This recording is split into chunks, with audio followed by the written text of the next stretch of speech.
Hit the fuse.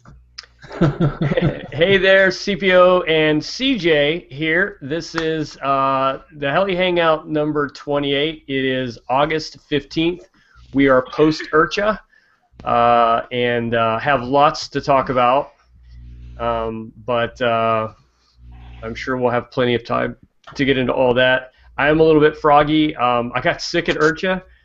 Not sure exactly how that worked out, but I took vacation time, come home sick, and actually missed several days of work this week because I've been sick. So I'm hoping I'm coming out of it slowly, but I'm drugged up right now, and hopefully my voice holds out. But Nitro fumes. Yeah, maybe nitro. Yeah, that could be actually. I saw a lot of great nitro flights, which we'll talk about it later. 'Cause the whole thing blew my mind, but as you guys know, that was a pretty big event for us. But let's see who all's here. I'm gonna start on one side or the other. Dave, you're on one side, so how's it going, man? Going very well this week.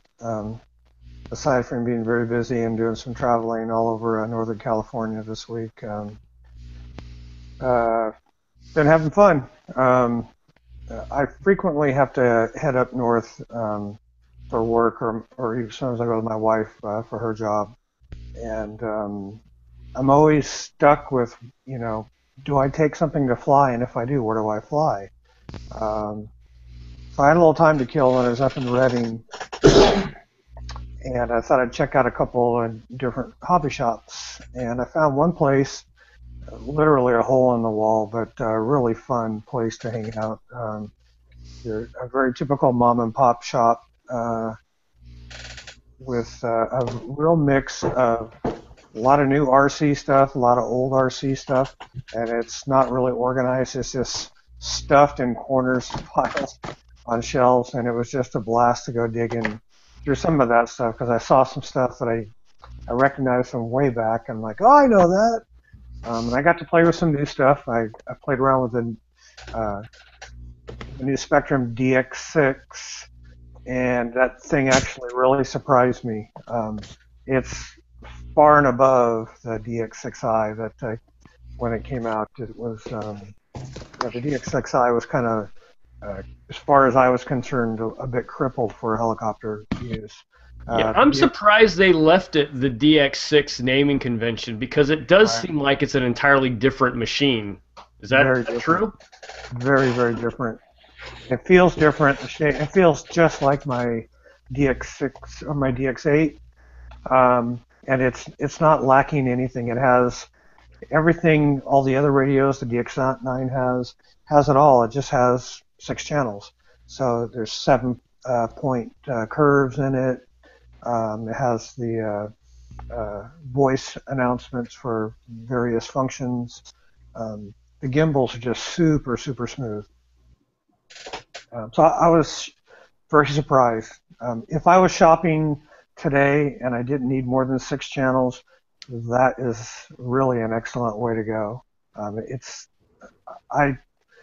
didn't even look at the price tag on it, so I don't know if it's that much less expensive than the original DX6i. I don't know if they inked the price up on it much, but they certainly increased the quality on it. On top of all that, out back behind the hobby store, they have this nice paved runway for flying. So now I know next time I head up that way, I can take something with me to do a little flying. So that was nice, a nice find. That's cool. And you stopped at A Main, right? I did stop at A Main. I stopped at their retail outlet. They actually have 3 stores in Chico. They have actually a really nice bike shop. They also have their a large distribution center, where most of their processing and ordering takes place through. Then they have a smaller retail outlet that's in a very large shopping mall. So I stopped off at the retail outlet. It's like a lot of hobby shops I've been to. It's kind of lacking as far as helicopter stuff goes, but it is one of the nicest looking, well organized, professionally done hobby shops that I've ever been to in my life. I mean, it's like walking into a Macy's or something. I mean, the displays are everything's professionally done, and nice wide aisles. Everything's easily accessed. Um, it's just super clean inside, so it's really nice to go there. One of the interesting things they had there that I've not ever seen before was I've never seen a 1/5 scale RC car. Um, I was a little bit surprised how big it is. That's large. Um, Oh, and wow. they had a couple large helis, and they had the usual, uh, you know, tons of blade heli parts and blade helis, but that's about it. They don't really have a lot of T-Rex stuff. They had a T-Rex 450. They had a big nitro heli in there, but I don't remember what it was off the top of my head. Um, but it's then there's the usual quite a bit of multi-rotor stuff, a lot of train stuff. But the people in there are nice. I just like stopping in the store once in a while. Um, I picked up a V-bar this week for my 450. I was trying to find an excuse to try to put it back in the air because I really haven't touched it hardly at all this year, and it was actually here waiting for me when I got home, and I put it on this morning, and I'm blown away. What a nice fly barless unit. My 450's tail has not been that solid, and man, does the main rotor just stay absolutely flat, even in pirouettes. It's pretty amazing. I'm really impressed with it. Nice. So Cool. Well, I appreciate you picking up that Raptor for me at A Main. So just mount when you get a chance. All right. All right. Let's go to Casper. How you doing, man? Pretty good. Watching you and doing your thing in IRCHA. That was quite a feat. Got a few flights in. I was surprised. Flew the 450, the 480, and the 500. And gratifyingly, the smoothest and most stable happened to be the stretch 480 that I built. So that thing does fly really nice as a stretch, doesn't it? Right. It feels a lot bigger than it is.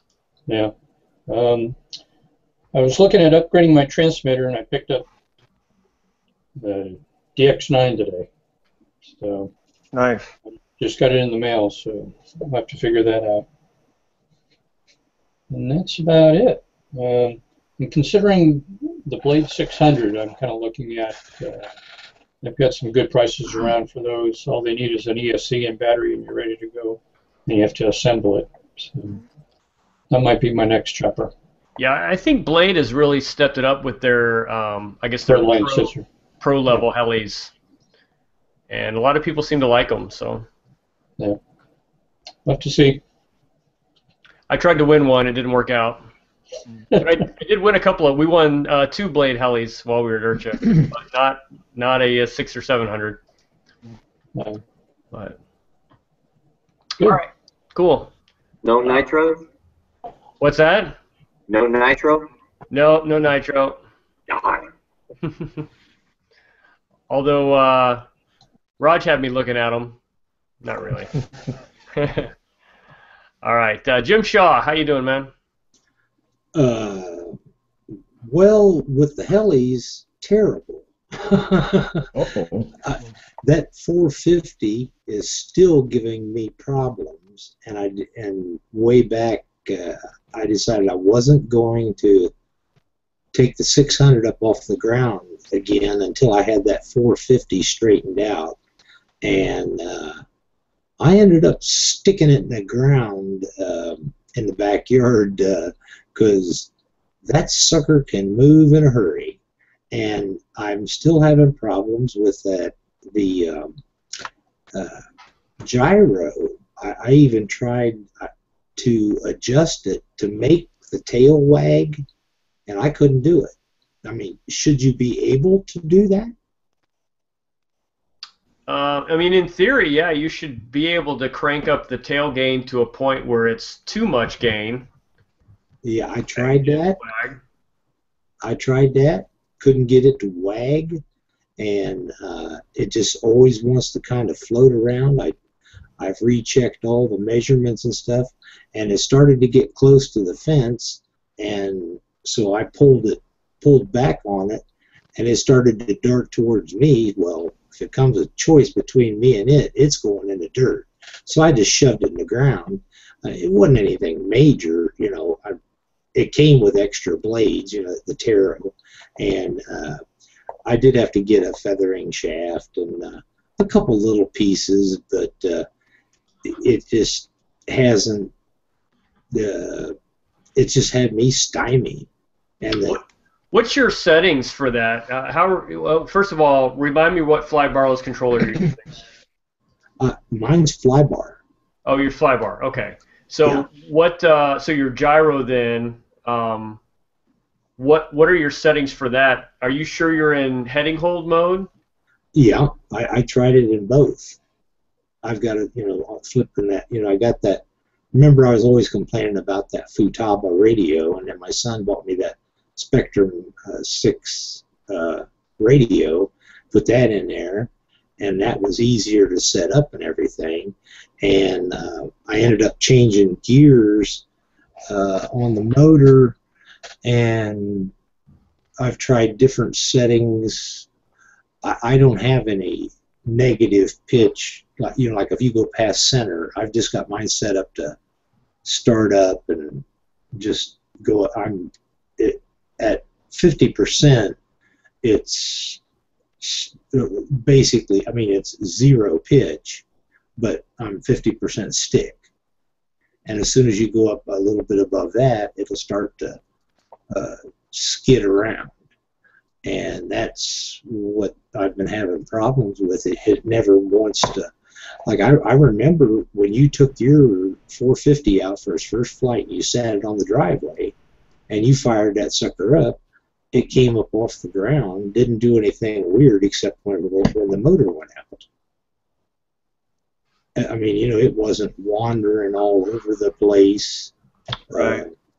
And I started checking, you know, every nut, bolt, adjustment, you name it. I've probably set that thing up 5 times.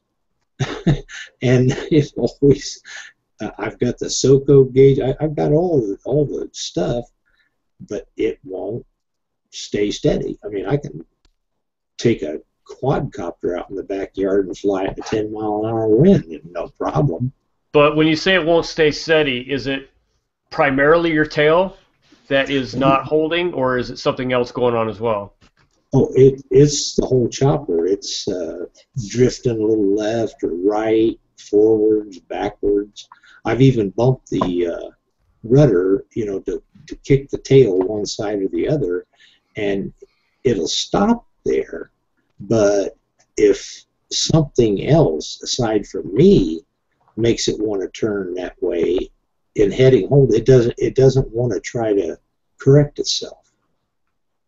You know, it doesn't want to straighten back up or anything. It just keeps wandering around. You're fighting it every second it's off the ground. I mean, aside from some of the obvious things, you're always, it's balancing a marble on a plate, right? So you're always going to have to fight it a little bit. It's not going to have like a loiter mode, like a multi-rotor that would just hold in place. But I would just double check all your settings. Make sure you're really in heading hold mode. Yeah, I've checked that. Yeah, I've checked that. I mean, you know, on the bench, you know, move it and it'll stay there. Or if you're in just the regular mode, how it goes back to center. No, I'm in heading hold. Okay. Check the chat when we get done talking, and there's a couple guys in there trying to offer you some help. Maybe that'll trigger something. It's really hard to try and diagnose this stuff, you know, in a discussion, but maybe they can give you something to key off of. Yeah. How do I do that? In Google Plus, on the left-hand side, you've got a list of apps, and one of them, the very top one, should be, or maybe next to the top one, is chat. and you'll get a little sidebar. Okay, yeah, I went over here and the sidebar came out and it said it just has recommended app draw. So go down one more. Okay, chat 12. All right. Yeah. See if those guys can give you some more advice, and we'll keep moving. Oh, I did get one thing that is just. I mean, I've had a lot of fun with this in the last week or so. Have you ever heard of an ethos? One of these? No. Looks like a little quad. Yeah. And I can't believe this. You get this, and here's the transmitter that comes with it. It's 2.4, and this thing here has auto flip sideways and front and back. You can turn the LEDs on and off from the transmitter, and this thing has a three position gyro in it, and you can see from the size of my hand it's pretty good size. Mm-hmm. And you get the whole thing for $99. No, that's not bad. That Yeah. sounds like a fun backyard flyer then, huh? Oh yeah, this thing here is great. I mean, and the LEDs they put on it are really bright. And also, when your battery, which is 500 milliamp, gets down to the point where it's low, the LEDs will start flickering, whether you've got them turned on or off. So it warns you. That's cool. But yeah, I've had a lot of fun with that. Like I said, I can take this out in the backyard, and it comes with 2 sets of blades and everything else. So, but really, I haven't crashed it, and it'll sit steady enough that you can actually. I haven't done it, but in some of the things when I was checking it out, the guy was flying it inside a building or something. And he walked right up to it and pushed it with his finger, and it just pushed over a little bit and just sat there. Cool. So it's been a lot of fun, but I still keep thinking about. Oh, and I picked up one of those KDS mentors. I'm not familiar with that one either. No, that's the thing you can add like to the 450 or 600 for stabilizing the thing automatically. Still not familiar. I think I got that. Remember that. I think it is KDS. Is it the Fly Mentor? Yeah, that's it. Yeah, it's KDS. Yeah, and So what is it? What does it do? You hook it in with your receiver, and if you're just totally screwed up, you take your thumbs off your 2 sticks, and it'll write everything. Oh, because those like a bailout or self-leveling add-on. Yeah, yeah, but they tell you don't put it on a helicopter until the helicopter is hoverable. That it's stable. Well, I haven't got that 450 to that point yet, so I haven't been able to use it. Can you put that on a flybarred heli? The Fly Mentor? Yes. Yeah, Yeah. I can put it on my 600 too, and it's a fly bar. Huh. Interesting. Now that I think about it, I've heard of it before, but it's been a while since I've looked at it. Yeah, a guy was selling it that was getting out of it, and he sold it real cheap. I think I paid like $89 or $99 for it, and it had everything: the original boxes and instructions and a disc and all kinds of stuff with it. But I haven't had a chance to do anything with it. Cool. All right, let's move down the line a little bit. Jim, go hit the group chat because there's some guys trying to give you some ideas in there. Maybe that'll help you. Okay. All right, Nick, how you doing? Good. How are you, Chris? Good. No video? No, being an IT guy, my laptop gets swapped around quite a bit, so I couldn't scrounge one up that was actually working with a camera on it.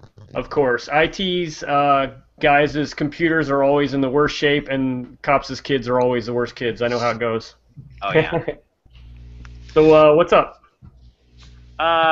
Still trying to recover a little bit from IRCHA. Today's the first day I feel like my brain is halfway back to normal. Nice. Thankfully though, I got to meet you finally in person. Sounds like you were having a lot of fun out there. Oh, we are having a blast. Well, I guess I've been doing it now 10 years. I've been to IRCHA. Added a couple buddies since, so they've been 6, 7 years. They've both been going with me, so we about 8 of us all total now that go together, and we stay over in the campgrounds and rent golf carts, and we kind of just have our own fun beforehand. And when the Friday and Saturday rolls around, then of course I'm obligated, my other buddy's obligated to be around for some of the teams, so we've got to be up there at Show Center and wandering around and smiling faces. That's cool. Yeah, it was kind of cool to see you wandering around with that Forza. That's a nice looking heli, man. Oh, that thing flies awesome. I mean, I've been a Goblin flyer now for the last 2 seasons, and flying with the Icon. Of course, I love the Icon. It's easy to set up and dial in quick and easy on heli to heli. You know, you can get it to feel the same, which is kind of cool. But the Forza, it's just the very first flight, even when I built it. And of course, I got a little field across the street my neighbor lets me fly in. And first flight, I just dropped it right into maneuvers. And, you know, in the back of my mind, I'm like, you got to land, check all the bolts, you know. So it was a quick 2-minute, tried a couple quick things and did the land and made sure all my bolts were good and got out a fresh set of packs. And that flight, the second flight, I was beating on it just like I've been beating on my Goblins for the last couple of years. So Nice. It held up to the test right away. I was surprised to hear on the Speed Cup results that the stock Forza won one of the classes, right? The stock class? Yeah, it won the stock class. I think his run that they logged was 138. He actually had a run of like 148, but I believe that was downwind. So. That's pretty impressive. Yeah, that's an awesome looking heli. Yeah, it definitely looks nice. There's definitely some variations of setup that are out there. It looks like there's at least 6 different motors you can put in it. Guys are running anything from like a 120 all the way up to 200 amp speed controls. Wow. You can kind of vary the weight. I've got mine set up with the 160 45C pulse packs, and I come in and ride at 11 pounds 9 ounces. Since that weight, I did add an OptiGuard backup, which would add another 6 ounces or 8 ounces or whatever. But yeah, but who's counting? yeah, there's plenty of power. It's a 700. You can strap all kinds of dumb stuff on there. Nice. Excuse me. Am I supposed to be able to talk to these guys? You can type in the chat window. Oh, okay. You can't talk to them, though. No, you just got to type. Oh, okay. Thanks. All right. Well, Nick, thanks, man. Yeah. Maybe you can help us when we start talking about everybody at IRCHA. That's you and Derek and Roger. Want to make sure we all get involved in the feedback from what you thought when we go through these questions. Maybe we'll get you guys involved. Cool. Speaking of Derek, how you doing, man? Not too bad at all. Still tired from IRCHA, actually. Yeah, you had a long drive, though. Oh yeah, that whole 10-15 minutes to get from my house. Yeah, it was unbearable. I'm telling you, man. That's cheating. But well, if it's any consolation, I had nothing to fly while I was there. Oh, that sucks. Yeah, everything I had was either crashed or waiting on parts, and I'm still waiting on parts for my 500 back here. Slow boat from China kind of stuff. But as far as IRCHA went, we have something in common. It was my first IRCHA as well, and that's kind of sad because I've lived in Muncie almost all of my life. Yeah, of anybody who should not be a first-timer, it probably should be you, right? Right. But I've only been in the hobby about 2 years now, so, well, the heli side of it at least. I used to drive cars and fly a couple planes here and there, but nothing real major. I just became an AMA member, actually, this year. So, High five, new AMA members. Unite. I just joined like the month before IRCHA, so. Yeah. I joined because my next door neighbor actually works out there at the field, so Nice. she works in the office. Cool. Well, it was nice meeting you out there. It's good to meet you too out there. It's cool hanging out with the RC Heli Nation guys and the SoCo Heli guys too. Yeah, they're all a lot of fun. Andy's a real cool dude. What's that? I said Andy's a pretty cool guy. Yeah, he is. He was really fun to hang out with. So. Yeah. CJ's new big brother. Right. All right, Rifted, how you doing, man? Oh, he vaporized on us. We'll go to Roger. Hi, how was everybody? Good. You survived the week? Yeah, I think I got sick down there too. You know, I've had this hacking cough now since, you know, maybe about last Wednesday, and you know, it's just hanging on and it won't go away. But I did have a really, really nice time down there. It was great to finally shake your hand and get to hang with you a little bit. It was great to meet CJ. It was nice to see him get over a little bit of his shyness and start to actually talk. Yeah, he's starting to talk. Yep. Barely. Yep. So I think you set the hook pretty good by taking him. Well, if anything will do it, it's IRCHA. Yep. Even if I wasn't into helis, I would be. Yeah, just now, jump so. right into the biggest and the best with both feet when you're a rookie, you know. Yeah. Yeah, that introduced him to a whole lot of amazing one of pilots. Yeah. Yep. And not only did he end up with a big brother out there, he also ended up with a little brother in Flying Ryan. Oh So, yeah, those guys really definitely. Yeah, I thought that was cool that that the connection was there for him.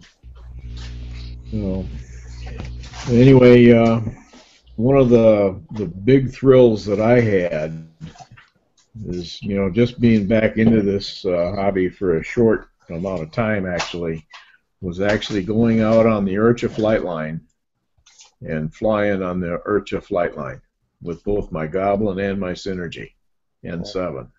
So that was pretty much the highlight of my week down there, was actually getting to fly on the IRCHA flight line. nice. It was a little bit was really surreal, cool. wasn't it? I didn't do it until Sunday, but CJ and I both went. Well, out. you missed all the excitement.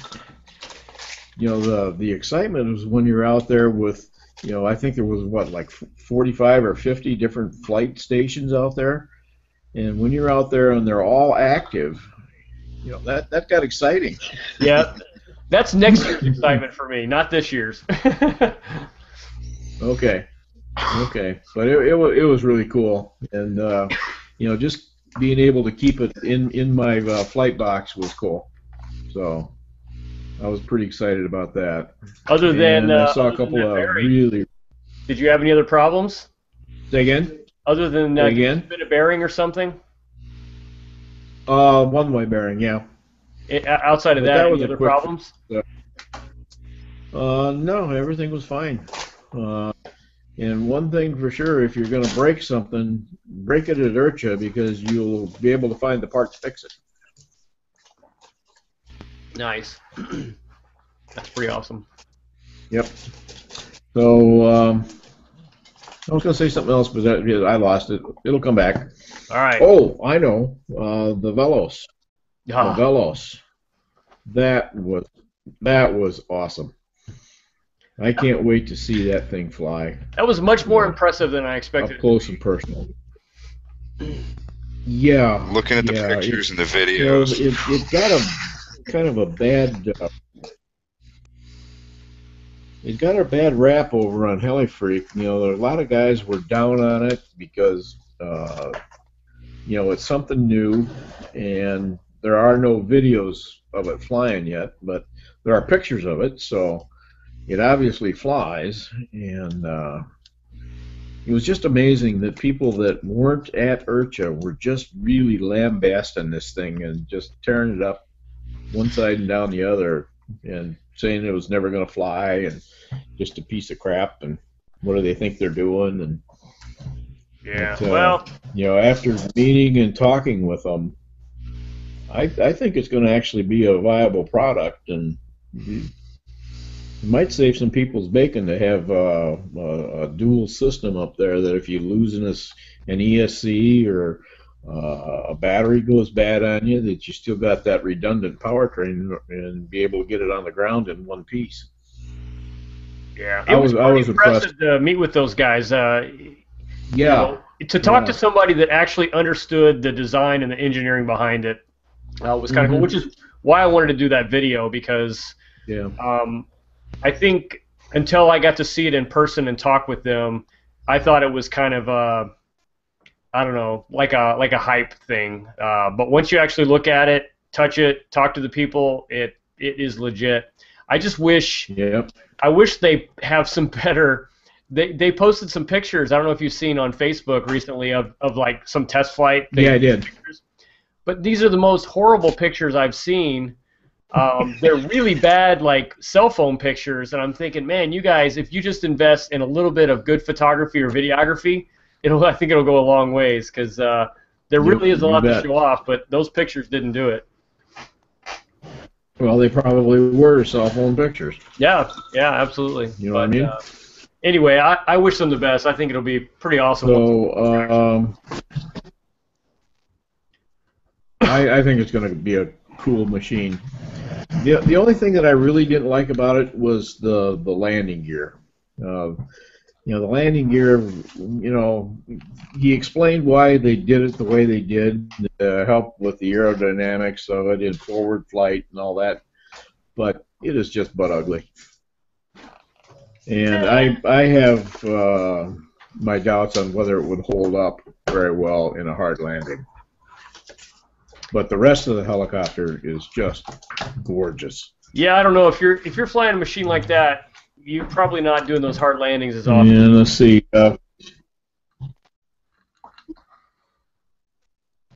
Well, you know, poop happens up there. It does, yeah. And sometimes you have a hard landing whether you want to or not, you know. Yeah, I hear you. Yep. So, getting back to Jim a little bit on his Taro 450, I'm wondering, Jim, what kind of a pitch curve are you running on that machine? Is it linear from 0 to 100? Oh, on the pitch, no. Because I have mine set up so that when my collective is all the way at the bottom, the motor is stopped, and it has maybe 1 or 2 negative degrees, and then as soon as I start up, it goes to 0, and then when I get up to about 1/4, I change it to just maybe 2 degrees and leave it there, because it doesn't try to lift or anything until I get to like my 65%, which is just a little bit past half. So at a half, it's sitting there spinning at about 2750 at half throttle, but it's still on the ground. Okay, and your pitch at half stick is what, about 3 degrees, 4 degrees positive? No, it's still not ready to lift off. It'll start at 2750 at 4 degrees. It'll start to lift, get light on the gear, and as soon as you hit 5, it's going up. Okay, but when you're at half stick, it's kind of bouncing around on the ground, skittering around, basically. Sliding, right? Okay. Okay. You might want to try setting it up so that your throttle curve is more of a constant head speed. and get it up in the air.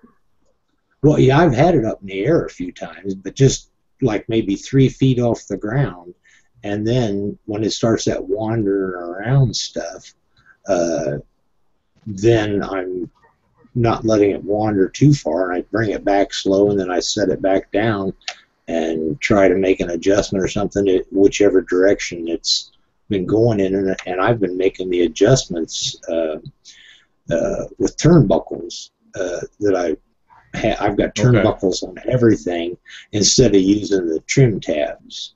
So I'll make a very small adjustment on it, and I got it to a point where it was pretty doggone good, but it just never would settle down. So CJ had a question for you. He's actually learned quite a bit out at IRCHA from Flying Ryan and his dad Todd. And what's the question? I just totally put him on the spot. What's it called? He wants to know if you're making sure you're getting it high enough to get out of the prop wash. 3 feet. Okay, that's probably as long as you're 3 or 4 feet in the air, you should be okay. But that was a good question, actually, CJ. So No bubble. That's called ground effect. Exactly. Yeah, I've noticed that with just even the little quads and stuff like that. When you're just a few inches off the ground, they'll be flopping around. But as soon as you get 6 or 8 inches off the ground, you're okay. But okay. Yeah, another question. Jim? Yes. Hold on, let me hit this question real quick before I forget. I'm getting old. I already forgot. Holy crap. Your expo. What's your expo and your rate set? Yeah. Okay, that's that. Then the expo, I wanted to change that. I wanted to put some expo into it, and You need expo in there. yeah, and let's see. The last time I fooled with it, I don't think I had that quite figured out about how that was going to work, because on the Spectrum they go to plus to actually make it less sensitive. Correct. Which seems backwards to me. I mean, Nope. Less is minus, but Not in an expo. Yeah, I mean, I can go along with the plus is that, and I wanted to put in. I think I heard CPO say once he put like 30 in his. I run 30 on most everything. Okay, well, see, that's what I wanted to do, and I think I was trying to get into there, or I was going to do that just before I ended up having to stick it in the ground. Okay, so if you're not running any expo, you need to be running. You're going to be so sensitive that every little bump you make is going to make a major movement on the heli. So you're not going to find a way to center it very easily without a little bit of expo. Yeah, that's why I was going to add that in there to cut it down, because I got to thinking that I'd read things where some guys say, oh, don't use any expo, and others say, yes, use it. And then after messing around with some of these little quads, I've got those in the calmer mode, which actually is in a sense expo, and it's easy to hold them just dead still, and they don't weigh anything. That's why I kept thinking, a 450 turning 27 to 2800, it ought to sit there. Now, keep in mind, Jim, that flying a heli versus a quad is a night and day difference. A quad, even a small one, is going to be very, very stable compared to trying to fly a 450 heli. There really is night and day difference. Yeah, I agree with that. Especially if you're trying to fly it with no expo. Right. Well, I think that may be the whole problem there, except for the gyro. I don't think is still reacting right. What kind of gyro is it? It's a radio link. It's the equivalent of a 401 Futaba. Hey Jim, quick question for you. Are you running any paddle weights on your fly bar? No. You might try throwing a set of paddle weights on there and see if that helps calm that down a little bit along with your expo. If you add some weights to it, it'll actually smooth the flight out on a fly bar heli. Yeah. Good point. I actually had two sets on mine when I was learning. Well, paddle weights, I'm not familiar with that.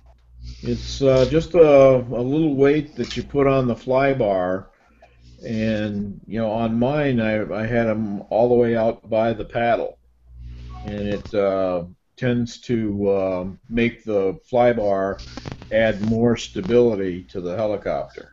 Oh, okay. That you're talking about the Okay. little sliding things that go on the rod Yes. itself. Yes. Oh, okay. Exactly.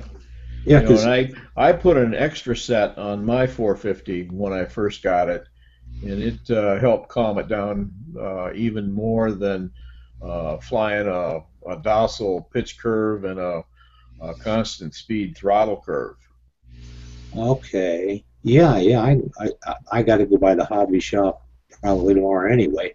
But yeah, I'll pick some of those up because that's another thing. When well, I'm like maybe 30 feet away, and when I was running it up slow to see how everything was tracking, I just saw one blade, and just as it got up to around 2,600 or so, the thing was just sitting there dead calm. I mean, there was no shaking.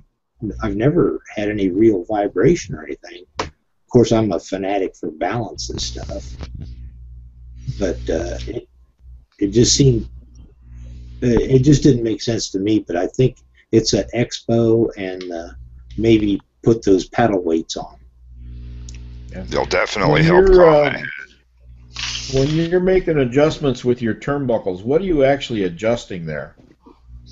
Where are the turnbuckles located? I've got them on everything.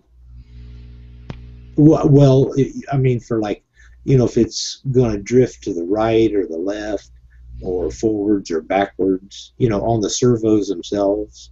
And then I've also made some turnbuckles so I could get infinite adjustment on zeroing my two blades together so that they're the exact same degree. Okay. Now, when you've got the helicopter on the bench, do you have a dead level swash from low pitch all the way to high pitch? Yeah. I mean, in my flying range, yeah. Okay, yeah, from bottom stick to top stick, that swash should remain dead level. Yeah. I saw that on one of the Freddie Can Fly things or something, and I checked that too. That's just stuff I've been looking at, and all it did was send me out of the basement scratching my head again.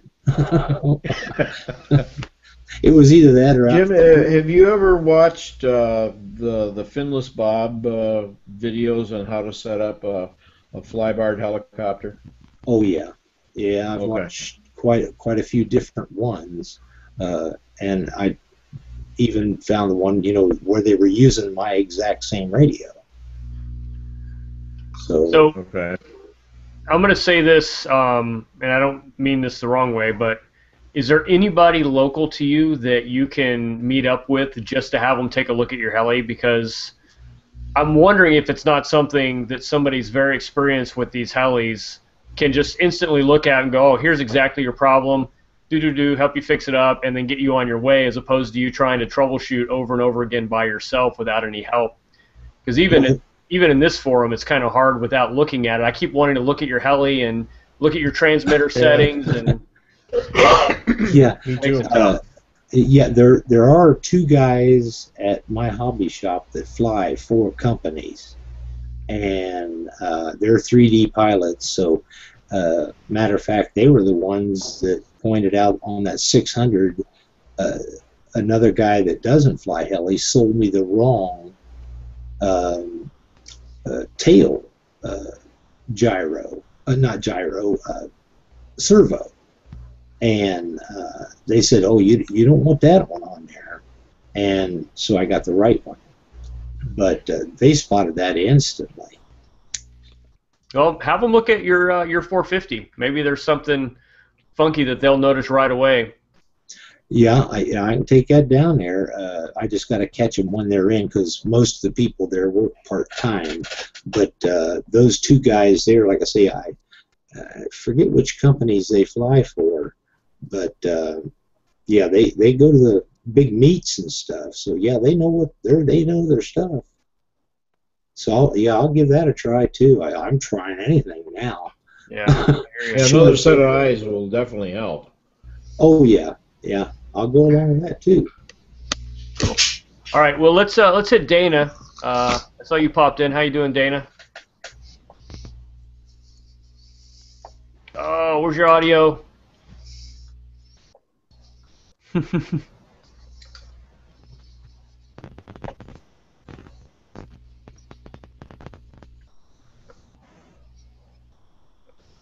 Nope. Do you know sign language? All right, we'll give you a few minutes to see if you can get audio going. All right.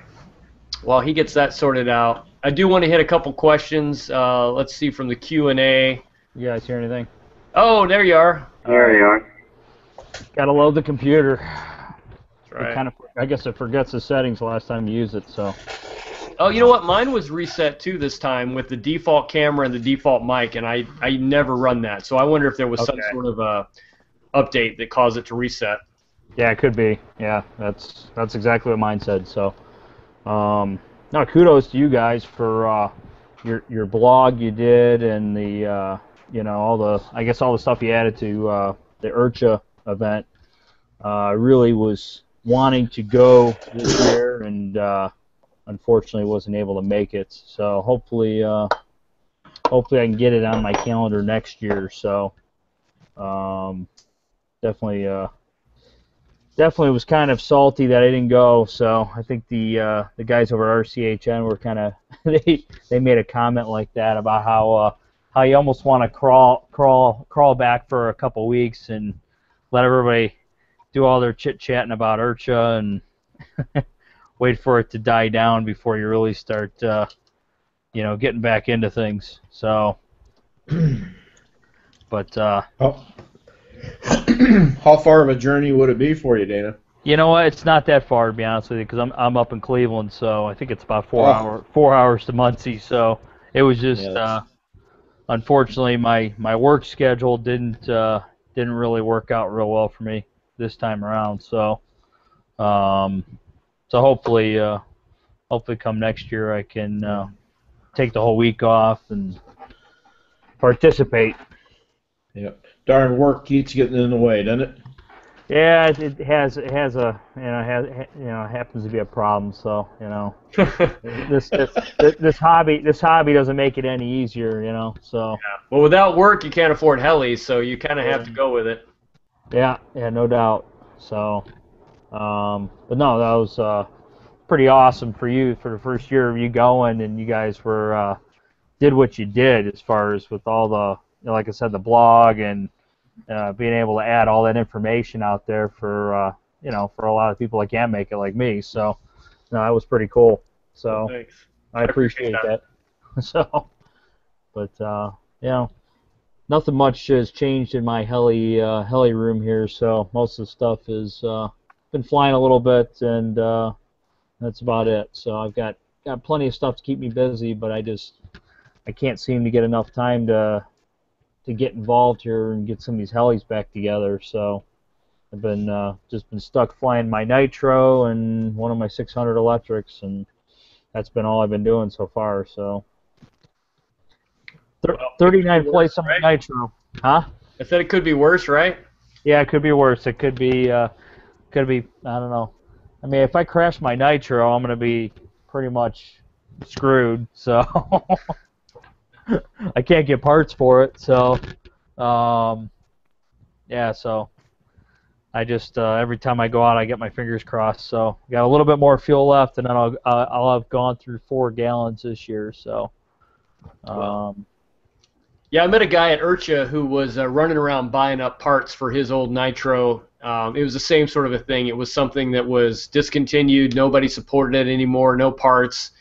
So he goes to all these heli events and meets up with folks who there's this like little underground community of people that buy and sell all these parts for these helis to keep them alive. Right. Kind of interesting. Yeah, unfortunately, I do not want to be one of those guys. I'll be honest with you. So if I, I will fly the crap out of this thing for as long as I can. But as soon as it gets to a point where I just can't hack something together and make it work, then it's. I guess I'll be joining the likes of Roger with the N7, so because that's kind of been the apple of my eye lately. Oh, it's beautiful. Yeah, I love it.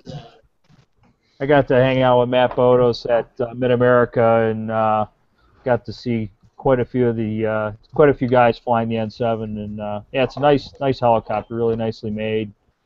Definitely would look forward to making that purchase down the road. But I think I might buy a Thunder Tiger. Was it the 700 class?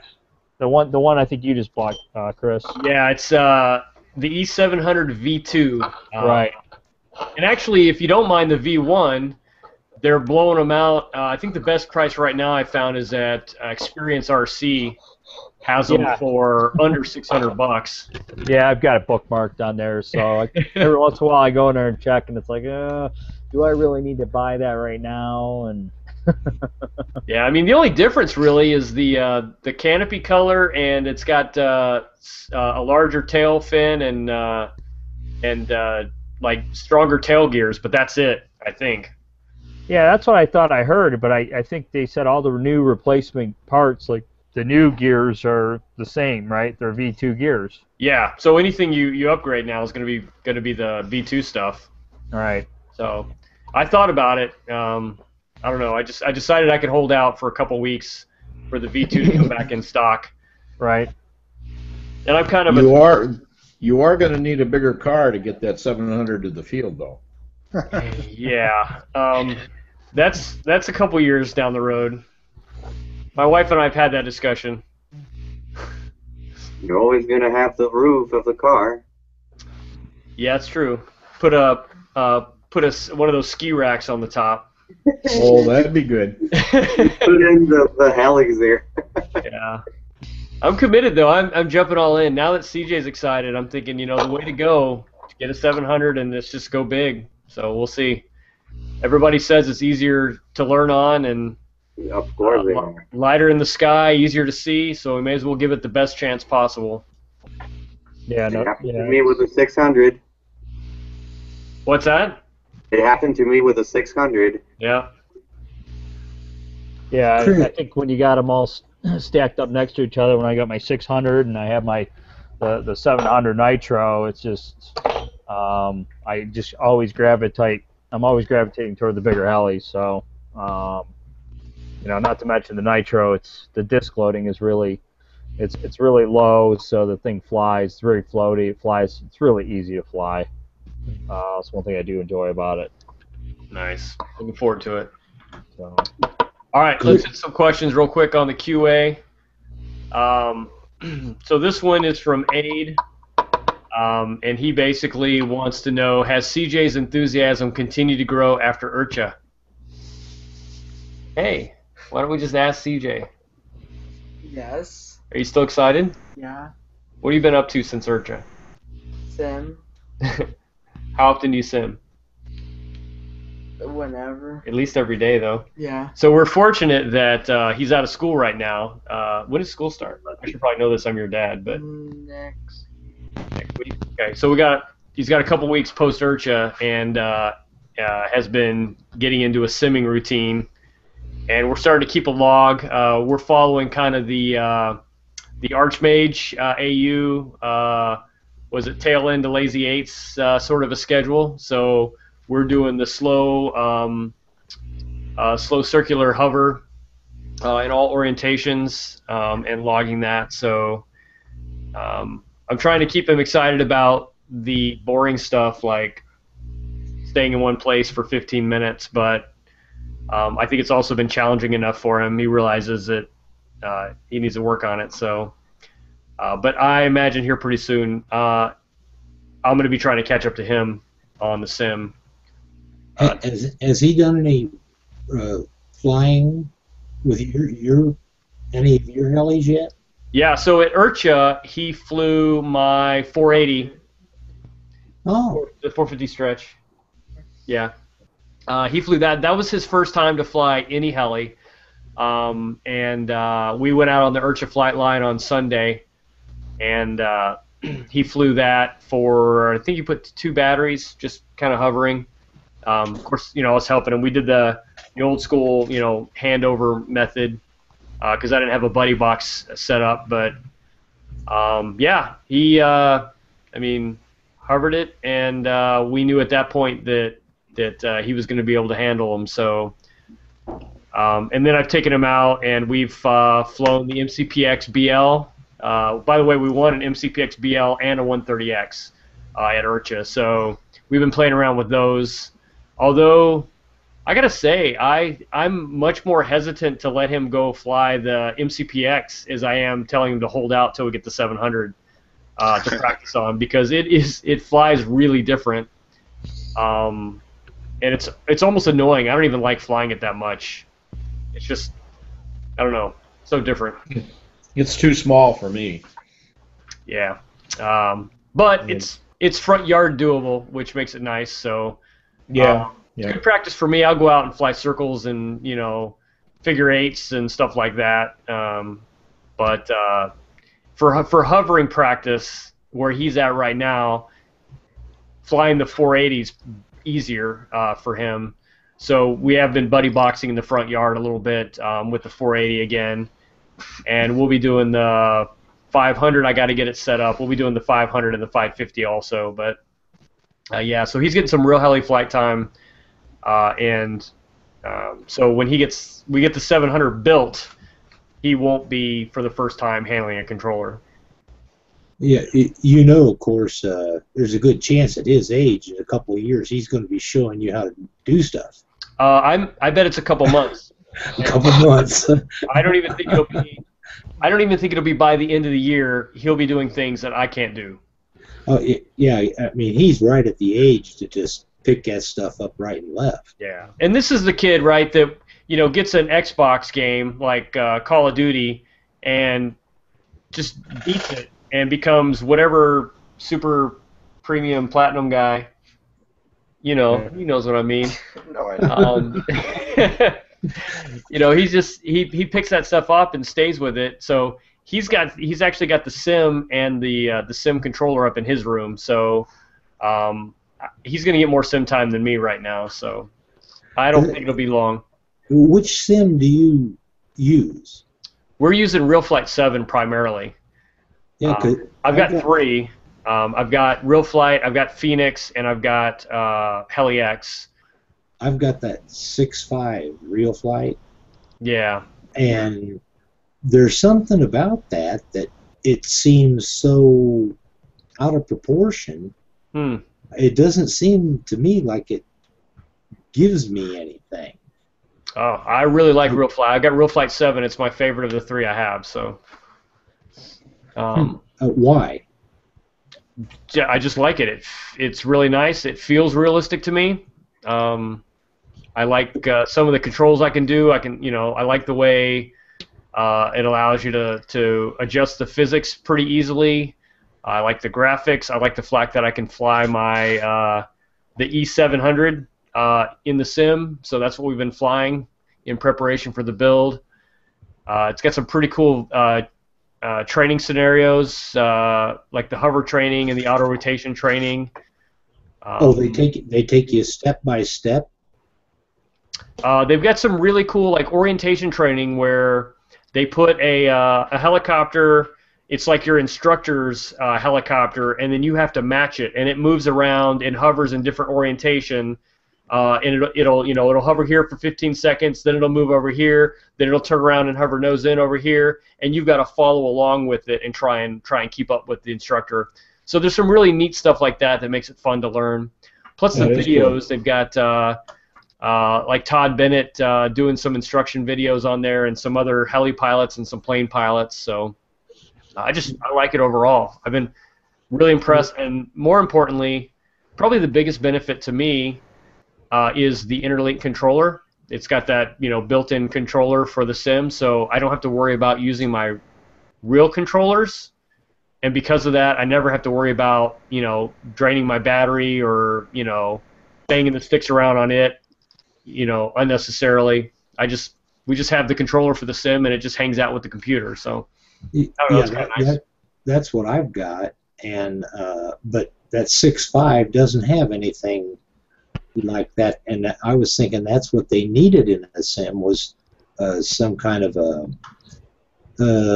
well, like have you ever flown any of their sailplanes or anything like that? And they'll show you, like where a thermal might be, and you're supposed to. No, I haven't done any of that, but I probably will soon. Because that's mapped out in there, and once, like I've flown a lot of sailplanes, and once you learn to read air that has no, you're just out in the field, and you can spot little tiny things in the air. You can follow the thermals pretty quick, but I was thinking that they needed something like that for helicopters in the sim, so that like follow this line or something, so that you got a better idea of it. Yeah, they've got something like that with the orientation training is what we've been really playing with, because. It basically is. It's monkey see, monkey do, or horse, or however you want to call it. But the instructor does something, and then you have to repeat it, and it keeps track of that, and it doesn't progress until you can match what he's doing. So it's kind of fun. That sounds like a real nice feature. Phoenix doesn't do anything like that. Yeah, there's nothing like that on a 6.5 either. All right, let's go to another question. Sorry, it looks like Clay can't get on the Hangout, so shout out to Clay. Sorry, man. Aid Chapman Law wants to know if the simulator, so Rotors, he's been on that channel putting out some training, sim training videos like circles and loops and things like that, and was asking if anybody's getting any value out of that. And CJ and I watched both the circles and the loops, and found them really helpful, actually. And the good news is we're at that stage in our learning that that information is helpful right now. I will say, Aid, I know you're watching this probably tomorrow or today your time, but the volume on the first one was a little bit low for your voice on the circles, but for the loops, you were just fine on the volume. So I think you figured out whatever that was. So, has anybody else seen those videos? Yes. I tried to watch one of them, but I got a message that says that I couldn't watch it in this country. Huh? Which country are you in? Just kidding. Just the great state of Illinois, Oh, Illinois, yeah, that country doesn't. Yeah. Where our governors make license plates. So yeah, but I tried to follow. It was a BBC story, and I followed the BBC link, and I got that intercept message that said, "Hey, you can't watch it over where you're at." So, no. Interesting. You're finding them through the Rotors website? I just go to the Rotors YouTube channel. Oh, okay. And view them from there. Okay. So maybe you were on some UK website that wouldn't let you. It definitely was. It was the BBC. Okay. I'll try it through Rotors website or a YouTube page. Yeah, use YouTube. That's where I found them. I just went to their channel and then looked at the top like 4 or 5 videos, and 2 of them were right there. So cool. All right, so let's get into some questions from Casper, which I think it's funny, actually, Casper, because you had put together the poll informally real quick about how much money I was going to spend at IRCHA. And I told my wife that, hoping that she would give me a little bit of leeway license. It didn't work, but so the question of how much did I spend at IRCHA, not including necessities like food and travel, which was quite expensive all by itself. I spent a whopping, how much? $10. I spent $10 at IRCHA. Jeez. You got me beat. Actually, I bought this shirt. It's a Swarm Party shirt. I bought this for $10. It's the only thing I bought. You didn't buy an RC Heli Nation hat? I already had an RC Heli Nation hat. Oh, okay. Never mind then. I already bought one of those. Did you pick up your card? I got my card, yeah.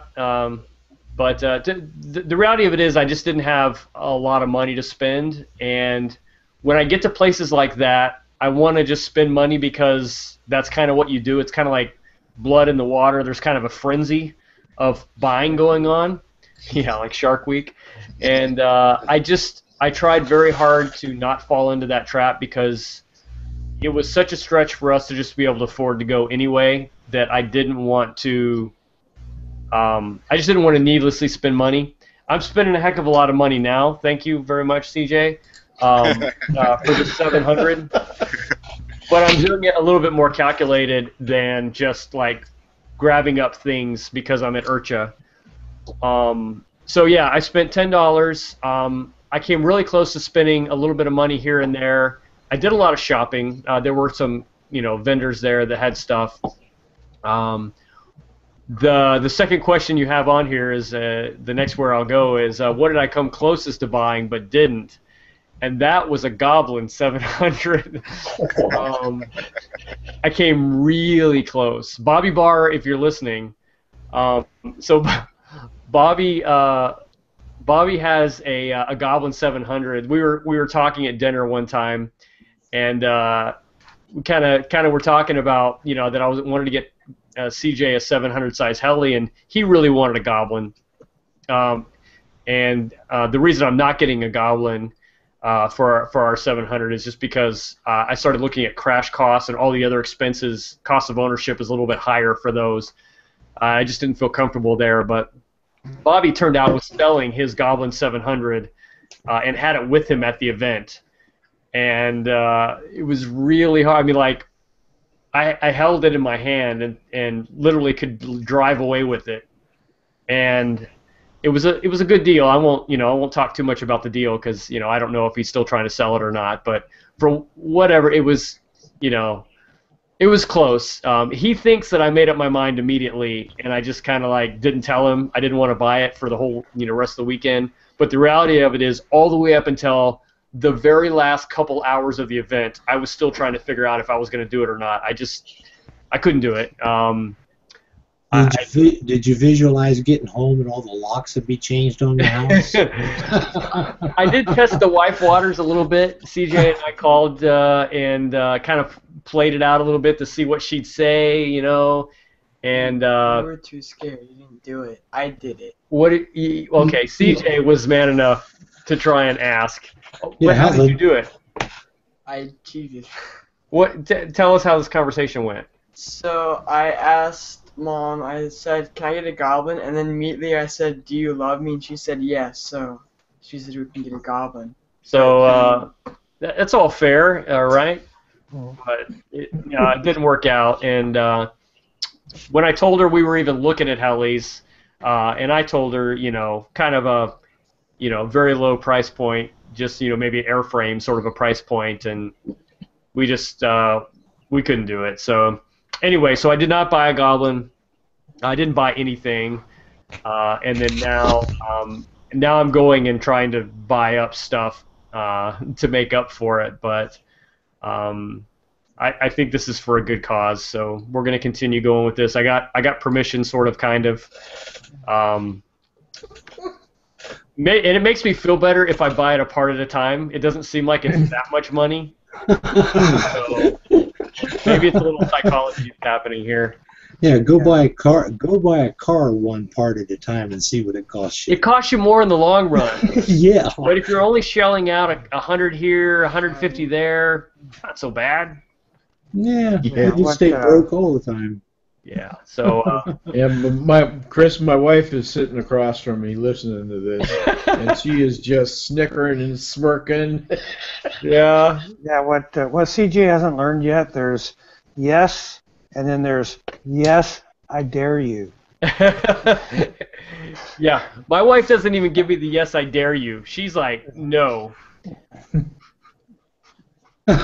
We've had a history where it's kind of been left open-ended whether or not I had permission or not. So she's pretty good about making it very clear when I don't have permission. Right. But you know, without her, we always joke, without her I'd be living under a bridge because she manages the finances. She's my banker. Actually, she used to be a banker, so it helps out really well. But where I'm spendy, she's thrifty, so we balance each other really well. She just stifles all my fun is all. But that's her job. How cold does it get in your backyard?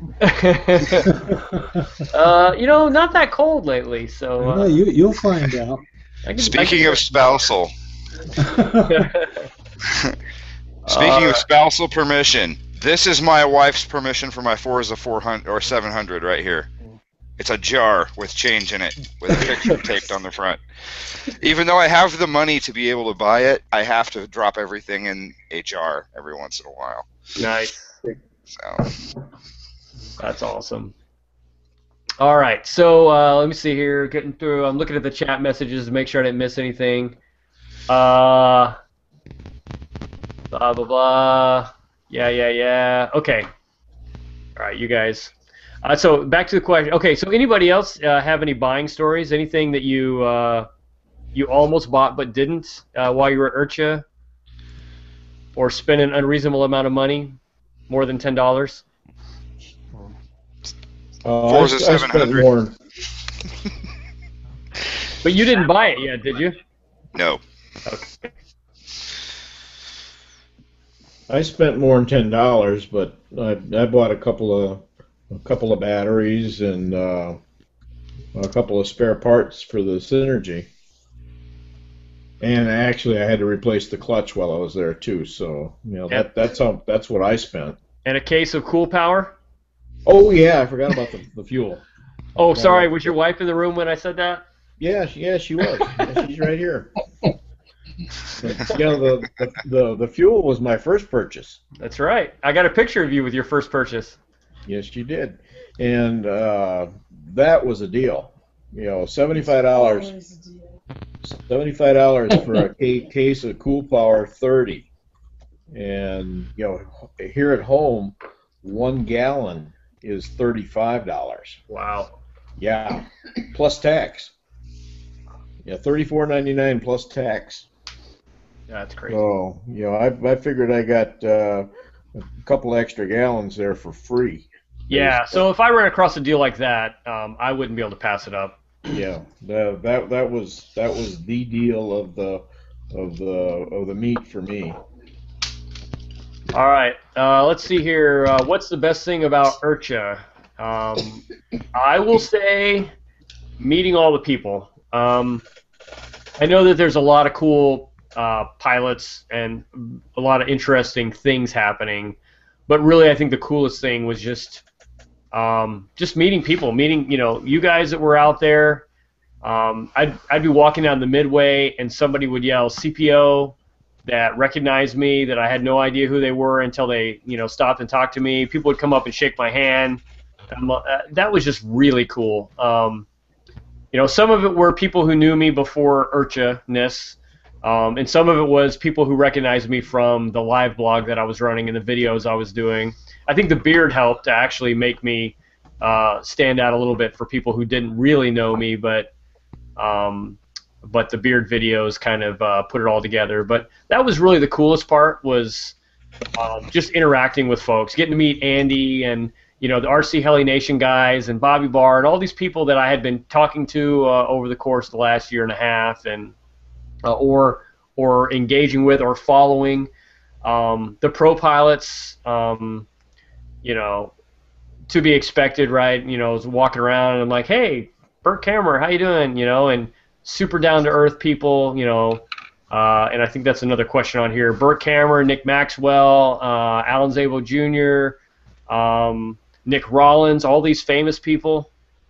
Did you see Alan Zabel's the stick modification he has on his radio? No, I forgot. I saw you posted to go look at that, and I actually met him and hung out with him and got a picture. We talked. We had a similar watch interest, and he actually we started talking because he wanted to know if he could have if he could download the video I posted of him and Nick Maxwell doing their tandem flight. If he could put it on his channel, I'm like, sure, man. Nobody wants to see it because it's mine. They want to see it because it's you guys flying. So anyway, long story, we met, talked for just a few minutes, and I totally forgot. I was going to ask him to see his radio, and I totally forgot. Oh, darn. It's just amazing how he changed his right stick into 3 different movements that he can control. It's mind-blowing, and I think there's not a lot of heli pilots that do that. Huh. I'll do some poking around on that and see if I can figure out more what you're talking about, because that does sound interesting. Yeah. You know, the craft radios used to have a single stick radio back in the day, back in the 70s, where everything was, all the functions were on one stick. So it's not new technology. Oh, no, of course not. It's not new technology, but he's still flying like that. That's one of the things that amazes me the most. Yeah, I haven't seen a single stick radio in a long time. Yeah, I know Dan Reed from RC Heli Nation ended up trying one when he had some wrist problems. I think he's done using it though. I think he's back to normal sticks, but it sounds like it would be really hard to go from 2 sticks to 1 back. Who is it? I think it's who's the pro that flies that way still today? Curtis? Yeah, Curtis Youngblood. I think that's right. Yeah. Okay, CJ, question. What was the coolest thing about IRCHA? Meeting Andy and Flying Ryan and Todd and Christian. No, not Christian, Christopher. Christopher? Yeah. So this guy was out hanging out with Goblin team pilots. Half the event, I didn't even know where he was. I just knew he was somewhere, and I'd go try and track him down. But he was hanging out. So Flying Ryan Robertson, if you guys don't know, he's 8 now. He's a SAB Goblin and Savox, and I think getting ready to be Comtronic. No, Bavarian Demon. Anyway, he's an amazing little pilot, and his dad, super nice. They're a great family. And CJ and I met him early on, and just really connected with both of them. And, you know, so CJ was going off running around with those guys for part of the event. It was really cool. And I think that that's a lot of what helped get CJ more engaged in the hobby was getting to meet somebody cool like that, kind of a mentor sort of a thing. When you start your 700 build, are you going to put that on YouTube? Yeah, I'm going to do build and flight videos on YouTube, of course. Battery or nitro? Battery. Okay. I'm not ready to go nitro yet. I want to try it, but I'm not ready yet. You're gonna love it. Try it. Yep. I'm not set up yet. I just got a really good battery charger. I need a battery Heli.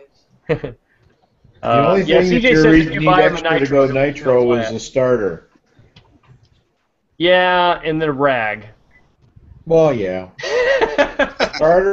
starter and a rag and a bottle of sparkle glass cleaner. There you go. Let's see.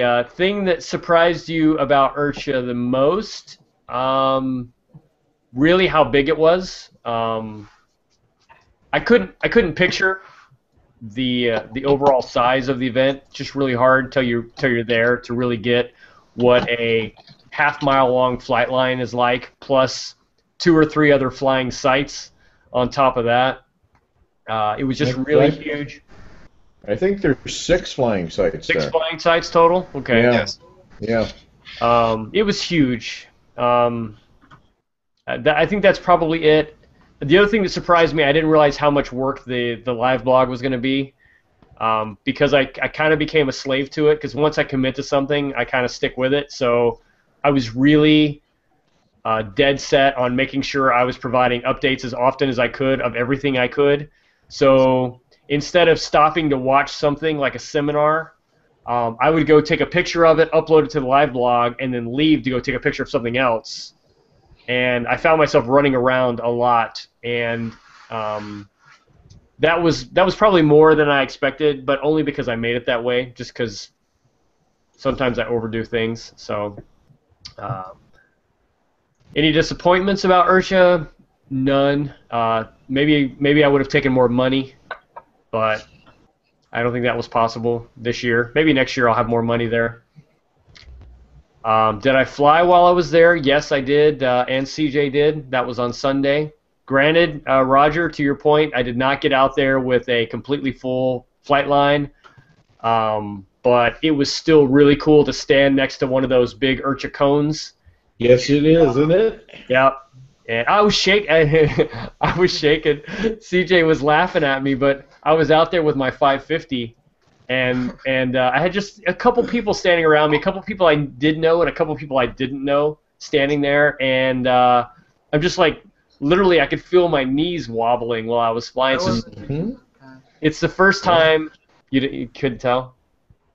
Oh, no, I didn't. Oh, you weren't that bad. Well, yeah, but you're a pro. It's the first time I've ever flown in front of anybody, let alone flown at IRCHA. So. Nobody's ever watched me fly before. It was the first time I flew. But you're a pro. All right. Let's see what else. What would I have brought with me? More money. That's pretty much it. I think I had everything I need. I forgot a hammer, but everything I needed. There's so many people there. I just go borrow a hammer. I never had to worry about anything. I mean, we pretty much had it all, or somebody next to us would have it, so that was kind of cool. Should have brought more food, more snacks. More snacks? Yeah, we were running out of snacks pretty quick. But the vendor stuff there, they had some food stuff. Wasn't bad. It was all pretty good. Oh, that one shot that your son would have shot where the 2 guys were flying together, and they had both their helis on the ground at one time, and then they just shot them straight up like rockets. Roughly how high would you say they went? Oh, you're thinking of the Nick Maxwell and Alan Szabo flight, probably. Yeah.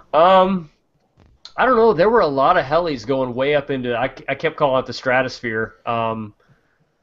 They'd go until they were just a dot. Yeah, I mean it was high. I don't know. You guys have a frame of reference of how high that really is? A mile. Probably 400 or 500 feet. Yeah, I would go that way. Did anyone try the blade stop maneuver? Oh, there were tons of blade stops all over the place. Oh, okay. Yeah, there was. I forget who did it now. And I was live blogging during the entire one competition. So I was typing, like I was at an Apple keynote event. I'm like, blade stop, heli change, oh, he just, cutting grass. I mean, I was trying to give all that information. So if I went back, probably looked at it. There was one pilot though who I think did like 3 blade stops. Started at the top, blade stop, stop, blade stop, and just kept doing it. And that was pretty crazy, but there was a lot. Nothing beat Kyle Stacy's blade stop, though. Yeah, well, that was pretty awesome. Yeah, but The when longest they blade go, stop ever. when they that- go wrong, oh man, it hurts. So I never saw one blade stop go wrong. And I saw tons of them. Never saw one fail. And one of the guys, I can't remember who it was. I'd have to go back and look at my own webpage. But one of the guys did a blade stop on a climb out, which I thought was really cool. Because usually they're doing it on the way down. But whoever it was did one on a climb out, which kind of freaked everybody out because it was so low. But yeah, lots of cool stuff. where you shot the one thing where they had the nine of them in the air at once, that looked like an accident on its way to happen. KD. Yeah, I think that was KDS that did that. But there were several other teams that did. We had several, and I only posted the one, but I think there were several other teams where everybody flew all at one time. But 9 was the most. 9 or maybe 10. Maybe there was one that did 10. Goblin had like 6. I think that's what Goblin had. But yeah, I never saw any mid-airs out of that stuff. There was a mid-air, and I think it was speed helis. I think somebody did a mid-air. But yeah, with all those guys flying at the same time, I don't know how they did it, but it was controlled chaos. Yeah, and some of it from the camera view on, looking at it on the monitor, it looked like some of those helis sometimes got awfully close to some of the people. Yeah, I think it was more perception from the camera. I think a lot of it looked closer than it really was, but I mean, yeah, there was some pretty low and close flying. All right, back to the questions. Let's see. What do you wish you brought with you? We already covered that. More money. What do you wish you left at home? Fiscal responsibility. Does that count? I can't think of anything I would have left at home. Your conscience. My conscience, yeah. Your conscience. No, I need that. You'd had that 700 Goblin with you. That's true. And we'd probably already crash it and be wishing we'd have bought something cheaper. Yeah, lollipops. Let's see, who surprised you the most as being down to earth and approachable? I met a lot of really cool people. I mentioned already before, like Burt Kammerer and Alan Szabo and Nick Maxwell, and all the RC Heli Nation guys were totally easygoing, easy to talk to, really cool to meet in person. Bobby Barr, obviously. Nick Johnson was really cool. I would say probably Bobby Watts, if I had to pick anybody, was the most surprisingly down to earth. I visited with him a couple of times. I interviewed him for the Rotor Show. Actually, I was there when he got interviewed by the Rotor Show. That was kind of weird. But I also visited with him a little bit before, a little bit after that, and he just felt like somebody I already knew for some reason. I don't know what it was about him. But nobody was stuck up or put out. When I went to Burt Kammerer for the first time and just, introduced myself, shook his hand, he was totally cool. I'm like, hey, can I grab a quick picture? And, it's like, no problem. Stopped what he was doing. CJ and I went, and he had somebody that works at SAB or was hanging out at the tent there, take a picture for us. Just really, really cool. Kyle Stacy, same thing, was in the middle of a conversation with people, and I hated to interrupt, but I was just standing there for a few minutes, and I'm like, oh, here's a good time to interject, and totally stopped everything he was doing, took a picture with CJ and I. I mean, just really neat people all the way around. There was nobody that I thought, man, what a jerk. I mean, nobody. They were all really cool. What new tool or technique? So the Soko table was probably cool. I'm a little biased there because I was hanging out with Andy with that, but the fact that he's releasing an app, which is the Soko table, to help support the tool is pretty cool. If you haven't seen that,